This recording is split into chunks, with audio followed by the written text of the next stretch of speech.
If you're an entrepreneur building a team or you want to build a team, this is the episode for you. We're going to be talking about hand up versus hand out. And if that makes no sense to you, then perfect, because we're going to talk about it. And I'm Stefan Bunch. This is the Founders Table, here with Drew Sanford. Let's go. Okay, so help me out. You talk about a handout. I know exactly what a handout is. I think everybody on earth knows what a handout is. Yes. What is a hand up? Hand up. I think the best way to see this in a real visual sense is when you look at your daily life and even within the economy, right? You have people that are looking for a handout, somebody that they don't want to actually fix their problems. They just want to have something to put a Band-Aid on it for today and then come back tomorrow. And then you have what I like to say as a hand up is this is the action of us walking alongside people. So somebody has a problem, instead of just fixing it for them, we are grabbing their hand. We're walking alongside them. We're showing them how to fix the problem. We're showing them why we're doing it in this way. And we're going to empower them to where the next time they sense a problem or see something coming up, instead of just looking right back at us to try to fix it, they're starting to be empowered to be able to make those decisions themselves. And so I think when we're building a team, it's so important, and it's a hard thing because you're going to have new people on your team, and maybe you're restructuring your team, and until they really understand what this whole business is about and how we interact, it's going to be impossible for them to do that. That's why it's such a long investment into making those types of relationships. I know when we talk to business owners, things like that, like a lot of this is systems, processes, build your flow charts, understand what the job roles are, things like that. I still think it's very crucial to have some check boxes, things like that, to work through with people. On the same token, the guiding principles, them understanding what you're doing, understanding where you're going with the business, knowing the decisions that you're going to make before you make them. When you have your employees have that conversation, or they know what that conversation looks like before it exists, where they do it, that's when you know those people are getting to the hand up stage, because they're already saying, oh yeah, I knew you were going to do that. Or, oh yeah, the boss is going to tell you to do this, not that. Like, those are the people that are taking those steps in there. And I think, like you said, come alongside those people and help give, throw gas on that fire to keep them pushing and growing in your ecosystem on what you're doing. And, I go back to just me being ADD. What's the why? Why are we talking about this? What are we doing? Well, the why is, if you have people that know what you're going to do before you do it, that's the beauty of what we're trying to do. And if you want to scale your business and grow your business and have time off and do all the things that you want to do as a business owner as well, personal and financially and blah, blah, blah, a lot of it doesn't entail being there doing the job every day. So I think this is another one of those steps of building blocks, foundational pieces to put in place of these businesses to, having that better environment for your business. Your employees are happier. Everybody's more engaged. They take ownership. They do all the things that you want them to do in a successful business. Absolutely. And the cool thing is it works for every single role. It's from the admin to sales to core leadership. When we start to have this conversation with our team, with our employees, it starts to open the doors for something even bigger, even better. So I'm excited to have this conversation today. And so when it comes to, when I'm thinking about hand up versus a handout, and I think the actual ways to make it happen, when we bring somebody onto the team, can you kind of share a little bit about, initially somebody's brand new on the team, they don't know the full vision of the business, they don't understand what we're doing yet. And there's going to be a checklist of items that here's the base role, here's what you got to do. If you have issues, you come to me and we'll figure them out. Yeah. But how can we start to create that culture? So I'm going to give you an example. So we're right in the middle of a campaign with the Home Builders Association in our area. And I've pushed niches to all the agents. Look, you need to have, and this is not just real estate. This is every business. You need to have niches that you focus on in your marketing, and then you need to go own your niche. So in our world where we have multiple agents, they all have different niches for the most part, and some of them overlap. Some of them have the same thing. It's not that's not a big deal, but you still need to own your niche, right? And you have your SOI. The goal is to get them in your SOI, your sphere of influence, and then you have that person as a client. So that could be a CPA that has an SOI with niche. It's everything. It works with everybody. That being said, we're doing this thing with the HBA, and one of our agents who's multiple years in the industry, knows how to do the deal, knows how to talk the talk, knows all that stuff. Well, he's now worked for us for 8-9 months now, and he worked as a single agent by himself, before that, he's worked alongside a lot of agents. He's been involved with a lot of agency stuff, things like that. But I think this is the first time, like, to me, this is almost it's like a soft launch of a business for himself, right? So we connected him, said, okay, if you're going to be construction is your niche, you need to be a part of the Home Builders Association. So go to the HBA events. Well, we're doing a parade of homes, right? So like now we went in and we've like set up all this stuff and we're doing all the things and we get in there and then, one of the things that I am a huge proponent of is if you have value you can add to somebody else's business, you're not just a referral partner or another agent or another business trying to take a bite out of their business. You actually have a VBR, valid business reason, to be involved. Well, when we looked at the HBA here, and I'm not saying one thing bad about them, but their skill set, we have a very good marketing group in our team that we do with Rise Marketing. Well, we can do a lot of really cool things that cost a lot of money for people to do. Well, guess what? For us, I don't want to say it's a sunk cost, but it's a sunk cost. Like, I'm already paying have for the it. equipment. Yeah, we have the equipment, we have the people, we have the resources, we have all the stuff to do it. So again, Wyatt's kind of launching his own little business in that niche. And I think where we started at, okay, we'll buy a sponsorship, a couple $100, we'll have a sponsorship, you're going to be the agent, you go to the event. Well, after talking and communicating, we figured out, wow, we kind of have a opportunity to stretch our legs and run in this space to see what happens. So we've had Wyatt that we kind of pushed up there. He's definitely, he knows the lingo, he knows the stuff going on. We've kind of pushed him up into that thing, like, all right, boss, you're going to go do this.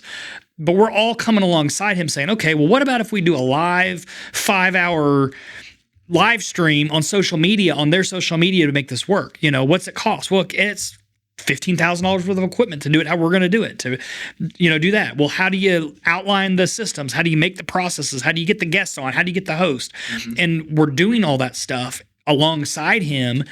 We're propping him up as kind of the point of the spear, the go-to for them and him. So it's Wyatt did this for HBA, but we've been in that whole circle with them, making sure that he's not going to fail and lifting him into that role to do that.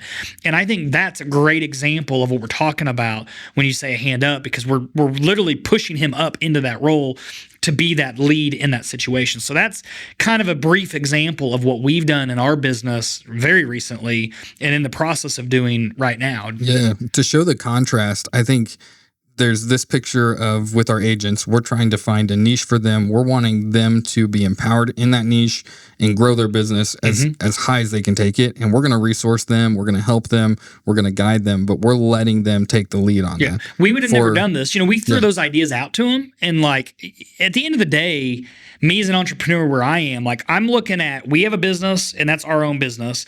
And then the agents kind of have their own businesses inside that business that they create income and sources of income off of also. And to me, I could give you $50 million ideas. It's not about the idea, it's about the execution, right? Exactly. Yeah. And as a company, so that's how I see as a hand up. Like, we are building, we're resourcing, we're not only giving them the answers, we're allowing them to lead in those things, and we're kind of guiding them along the way. Let's flip the script. Yeah, that's what I want to. Yeah, as a handout company, it would look a lot different. What would it look like in this situation? Because I think that's what I was about to say.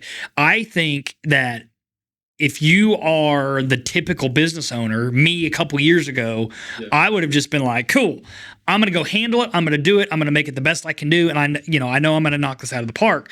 But what did Wyatt, or what did that agent learn from that? And is he ever going to be able to do that again? Because last time we did this, you just ran me over and did everything how you wanted it done. I didn't get a say. I didn't really get to do it. I didn't learn the processes. I didn't learn the steps. So speak on that a little bit, how that would look, what happens a lot of times. Absolutely. Whether in this example, it would just be Elevate taking on the event and letting Wyatt do a small portion. But I think on a greater scale, it looks like a handout style company, if we were to do it, would be Elevate would invest fully in our own branding. We would buy leads, because in real estate world, you do that sometimes, which is crazy. You pay companies to get leads to you, and you would literally just hand the lead to your agent, and they wouldn't really see or understand how we're gaining business. They just see that this lead is in front of them. They're going to work the lead until they close. For our mentality, that handout system is a system where you're just going to have high turnaround. You're never going to have agents or people on your team that are going to see the bigger picture of how they can grow their business. They're just somebody that's taking a lead and they're going to take it to the closing table, or they're going to work with them to see if they can make a sale. For us as a company with this hand up mentality, we're not paying for leads. We're not paying for these random calls on all these different websites. What we're doing is we want to work with the people that want to work with us. So we're building a brand. But as part of that, instead of investing in those lead sources or lead companies, we're investing in our agents. Because we know that if we can build a team where they see the bigger picture, they see what's guiding us as a company, and if we can build it big enough to where they can hit their goals and accomplish their dreams within it, then, man, we could build an environment that works for them and for their family, where we're investing with them, and it's a long, long play. Like, we're not looking at trying to make a sale today. And I think a lot of business owners look at this and go, what are you doing? They're going to take your knowledge and they're going to go, once you grow them to an XYZ spot, they're just going to go out on their own and do that. You're right. I think that could happen. I think a percentage of the time that will happen, no matter what. Yeah. I mean, you're going to have turnover regardless. I think, I don't know if this is the right definition, but in my mind, it's like a protectionist mindset. I think old school business has that protectionist, like, this is my business. This is how I do it. This is what we do. If I hand this person a lead, they're never going to know how to take that step. They're never going to know how to do that on their own. So I'm going to hide that part of the business from them. And I think what I'm trying to do and what I know you're trying to do, we've created our CRM and our software and our systems and our processes. That's not as duplicatable. And it's not being rude. I mean, you could go buy HubSpot, whatever it is, you want Follow Up Boss, there's a bajillion of them out there, but you still got to know how to build it. You still have to know how to scale it. You still have to know how to do the manage things. it. You got to manage it. You got to build the content. You got, so am I doing it as a protectionist mindset? No, I'm doing it because I know if I build the bones of the system and I've got really great bones, and it's set up right. And our media team is backing up the agents. If they get all the sourcing they need, they get all the help they need, they get all the stuff they need, we are providing them the opportunity to go find infinite success for themselves moving forward. And I think a business mindset from that, when you have a business that you can do that in, and you can pay your employees, be it commission or spiffs or whatever that is, and you have a salesperson that has an unlimited earning potential, and then you give, like, even back when I had manufacturing, like, our guys, they made hourly wage, but there was always opportunity for bonuses or spiffs or whatever that is. I think one of the worst things that you can do is lock somebody in. This is your salary, this is what you're making, this is all it is. At least have the brains to say, well, man, if I make 50% or 100% on this product, if we did this stupid number, I'm going to give them some big giant, target to hit. If they hit it, who cares? Like, we're all winners. We're all winners. And it's in, having that mindset and that ability. Some businesses don't allow that, but there's almost always a way to structure business where you can give people more income if they hit production goals of some capacity. And I think that's something that I've always done. Really, I've tried to do that day one as a business, because I know I feel like the last thing I ever want to do is work for somewhere that I'm stuck. And I think that goes back into the mindset of business. If you're really here to lift somebody up, put your money where your mouth is. Give them the tools to do their job, give them the equipment to do their job, give them all the arrows in the quiver, the training, the stuff, and then pay them to do it, and know that you're going to make the money by doing that. And that, a lot of that goes back to some of our other podcasts of really being organized. How do you pay somebody commission and doing all this stuff? And if you say, well, I'm not making enough money to do it, or I don't know how, well, that's your own fault. You haven't built the systems and the processes, and you don't understand your business enough, expenses, revenue, all that stuff. You have to really understand all those building blocks to start getting to this point. So if you're wanting to scale your business and you're like, all right, well, I make this on the gross number and I'm going to give this person, it's easy to start giving away the farm without really knowing where you are. So you really got to dive into your numbers, understand your numbers, really have a good CPA, really have good people to talk to it about. But when you can start doing that, this whole hand up mindset takes you from $1 million business to a $10 million business as fast as it can happen when you start giving your people those opportunities. And back to the example of the agent for us, we just set a framework, and we're going to go in and help him, But that's going to set him, like, he knows now he was capable of doing this. Now, did we help? Yeah. On a scale of 1 to 10, yeah, we probably are helping an 8 or a 9 in this situation, or a 10. But on the next time that he does it, we still are letting him feel like he's done the work on this stuff. And he is doing the work, right? We're just bumping him along, making sure stuff gets done. A resource to him. Yeah. And then the next time he does this, we're going to be a 4 or a 5. Just like, does he have it? Oh, man, he did it. He worked with the marketing team. He's done all the stuff.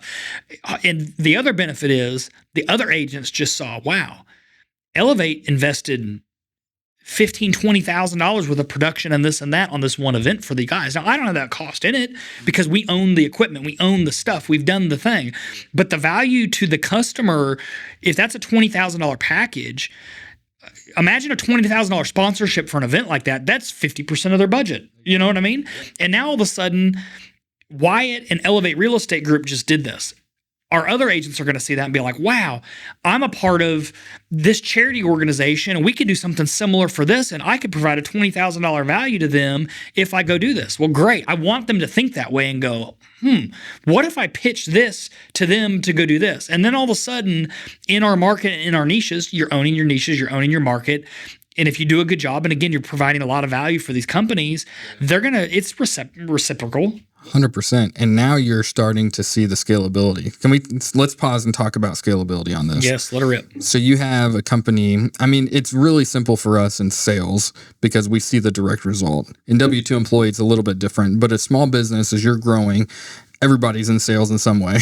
Sales, I always say, like, sales covers a lot of sins. It does. And so as we're talking about on the sales sense, having an agent, since we have this conversation going, that's just taking a lead and running with it, that puts the scalability, it narrows it because it's still on the team in order to do all the outbound.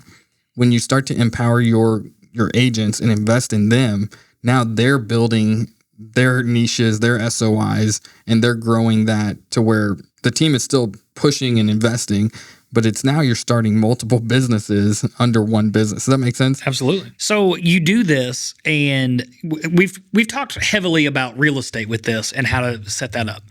I look at other companies and how you would do that in different markets and different businesses. So, like, if I use the example of a plumbing company, I think, are you going to set up the same type of system when you do that for them? Man, I think as an owner of a plumbing company, I mean, for that example, It's so service based. And so when we were talking about, the owner or the employee or the team member has a problem, the owner comes in, they just fix it every time. They just come to the house, they fix it. That, first of all, that owner's going to have zero time to grow the business. Yep. Second, whenever he can empower those guys on his team to make those decisions, as he's investing into them, saying, this is why I make this decision. This is why I interact with this client in this certain way. This is why I cut a cost in this way, because it's so service-based. When they're starting to see that, it's going to be, when they're out in the field, they're representatives of you. Yeah. And that's where the shape and the shift starts to happen. So something that, like, kind of pops in my mind, if you charge $99 an hour for a plumbing company, that plumber gets paid $25 an hour, then you got insurance and that comes out of it. So that gets you to that $33 mark. $33 of it goes to overhead. So you've got office staff, you've got lights on, all the stuff in that group. And then you're hopefully gross profiting after that, really net, but let's just, there's always monkeying around with accounting. Yes. I'm an accountant, so I monkey everything around. But then you have that other third. Well, to me, if you just say, well, you guys are talking about real estate agents, and yeah, they're 1099 and and it's easy to do that. No, well, hold on, Mr. Plumber. I go back to, okay, so your guy's making $25 an hour, you're doing that, all right? So you have somebody that's making in that ballpark, so they're making $50,000 a year. So let's say you have a salesman at your plumbing company. So if they make that $50 an hour ballpark, $25 an hour ballpark, $50,000 a year ballpark, what if you cut a sliver, if you don't have to go create the sales and the income and the stuff that produces all that watered down effect, and you have somebody else that does that, you empower your salesman to take that commission and go do his thing, and you let him have the tools, you let him have the opportunity, and you give him a monetary piece of a different part of that pie, do you have the money and the ability? So like, I just look at, if you're saying the profit is going to the owner, let's just say, in a perfect world, would you not give up? If you say, I do $2 million of sales, me as the owner with the business that I already have, would you not give up?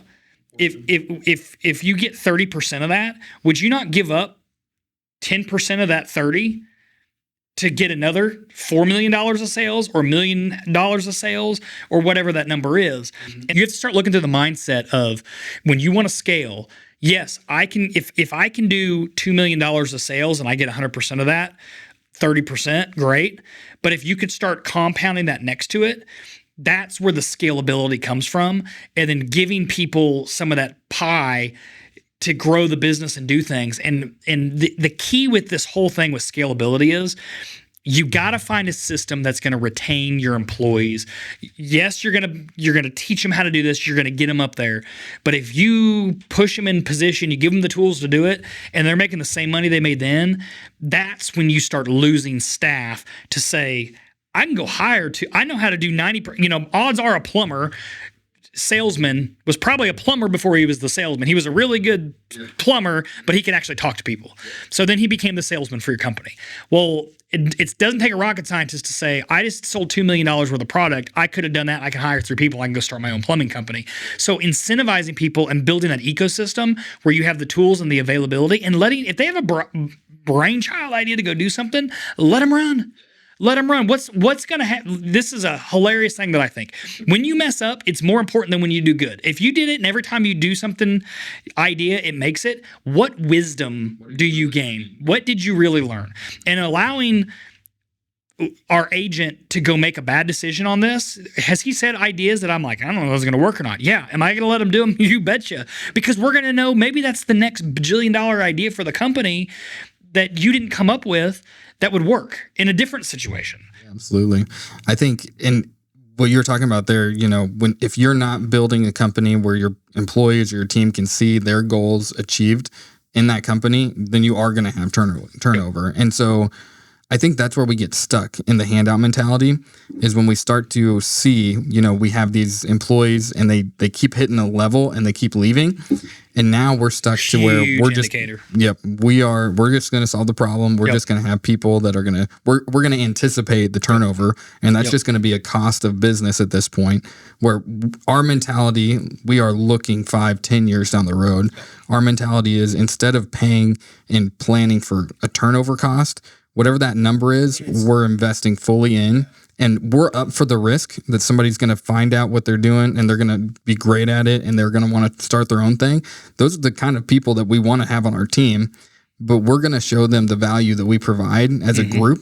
We're going to show them the systems that we provide. And really, at the end of the day, having the systems and investing into the systems, they're going to look at the competition. They're going to look at doing it on their own. They're going to see all the cost of what it would be on their own. They're going to say, you know what, maybe this is the right fit for me. And I think that's going to happen way more often than them saying, hey, I'm going to try to do my own thing. And I think in today's world, first off, if you're a business, I think today's purpose of our podcast, if you have a business and you keep having people get to a spot and leave, that is a major red flag. You need to do some internal investigating on yourself and your systems and your process and the businesses, because people don't just leave their job. I think number one, it's, am I valuable? Am I valued? And am I providing value, or do I feel like I'm doing something good for my life or the people around me? Yeah. That's the number one thing. I don't believe it's dollars and cents. I think it's a pyramid. I think more money you make, less likely you are to leave. And it's more based on emotional feelings of, am I valued? Do they care about me? Do they care about what's going on? Do you do the events at the company? Do you just send them a birthday card? How's the kids? How's the sports games? When you do that and they get over a certain dollar threshold, like, it kind of becomes a moot point at that stage. And higher revenue they make, it's harder to go get a job other places. And I'm not saying it's impossible and there's not, some big companies not willing to offer more, but if you're in a blue collar job, to get $6-figure dollar people, that's not really super common, at least in our markets. And maybe if it is, it's a low 6-figure income. if you give people a path to make $80,000 to $125,000 and they do it, one, if you give them a path, you're going to retain a lot of people because because that's not an income that you're going to go make just anywhere. Mm-hmm. The second thing is if you actually get them where they hit that and you've set your structures and processes right, you're going to look at that and say, well, that person, they made $125,000, but they also created the business $3.5 million in sales this year. Yeah. And if you take what's a third of that, I'm still making, they made 50% more than other people for that same role, but they've made us XYZ. So the most frustrating thing is when the leaders do not pay their people when they are bringing in business. It blows my mind. And the amount of, and the scalability of that, like once you figure that out, having one person like that and then coaching and training somebody into a second person like that and to a third person like that, then all of a sudden your job goes from, instead of creating $2 million of sales in that original example for you, well, I could go hire 5 salesmen. They take 50% of my time. If 5 salesmen do $1.5 million of sales, my business is now, do the math, exponential, and I don't have to work as much. And as long as I train them and keep the income coming in, and then I watch my P's and Q's on my financials to make sure everything else is staying in budget, now all of a sudden you got a lot of free time. You've got good people. You've probably finding that general manager person that can start taking some of that weight off you. And now all of a sudden your business, you're not working for your business. The business is working for you, and you're really shifting gears in that. So, and it's a growth versus scarcity mindset. 100%. And it comes from the leader. The leader's got to be confident in where they're headed. Yep. And they also have to know that when you're managing people, you're doing exactly that. You're managing people, not a position, not a role. You're working with people. And so that is the handout versus hand up. We're not just managing a role, we're managing people, and we're working with them directly. So I think that this is something that we're seeing in our business as a game changer. Obviously, we kind of shared a little bit about that, but we love to be transparent about these things. And so if you have a team that you're thinking about growing, or if you have a team that maybe you're noticing, man, there are some times where they come to me with a problem and I just fix it because I don't want to deal with all the time that's going to be invested. But maybe it's time to take a step back and say, let me show them behind the curtain. Let's show them why we're doing what we're doing. And I think it'll be a game changer for your team. Mm-hmm. To piggyback on that, I think when I hear people say, oh, these young kids, they just don't work like the old ones do, and blah, blah, blah, blah, blah. I think it goes back to different generations have different mindsets. And I think today's value is much higher on, I want to know why I'm here, what the company's doing. And I think when you show that stuff, that's where you get buy-in. Absolutely. I'm literally talking with somebody right now who their wage has gone up 3 to 5% every year. And so that's normal. They've never thought about changing their role or anything, but they just don't feel valued right now, and they don't see the purpose of what they're doing anymore. And they're literally contemplating changing, not because of a money thing. Yep. Literally, it's just because they don't see the purpose. Cost, that's a whole podcast in itself. But that cost to that business, how long have they worked in the business? Ballpark? 10 years. Oh my gosh. The knowledge that person knows and the cost to train somebody to get them to where they are. Yeah. You're literally, you might as well just go open your bank account and just start having parties. Because you're flushing money down the drain. And 100%. Your time. Yeah. And your time. Yeah. And you're never going to buy time. back. And that's the problem that I think people get into. And imagine if the owner or the managers of that company, imagine if they knew that, how easy is that to fix? Yeah. You're talking about something, take them to lunch and hear them. Give them a clear purpose, like remind them of why they started. Yeah, 100%. We'll talk about that later, but we are thankful for you joining us this week. We love these conversations. If you have a team or if you're building a team, let us know, reach out, and we would love to talk to you about structure and strategy. It's a little different in every industry, but there's a lot of things that correlate. Absolutely. So I'm excited about that. If you're thinking about real estate even, we would be happy to share if you're building a real estate team or looking at real estate as an endeavor. We'll share with you what we do. We try to be an open book. Jack Stack, we were in a meeting with him recently where he was sharing, and he talked about transparency is the key for what he's built. And he's built quite a bit of successful empire. Empires, yeah. Yeah, huge that's the word. It's more than just roles. Businesses, yeah, and absolutely. So we love to be transparent. That's the whole reason we're doing this, is to be transparent with everybody. So we're thankful for you joining us. Do you have any last words? I don't. Thank you so much for watching Founders Podcast, and we will see you guys next Monday.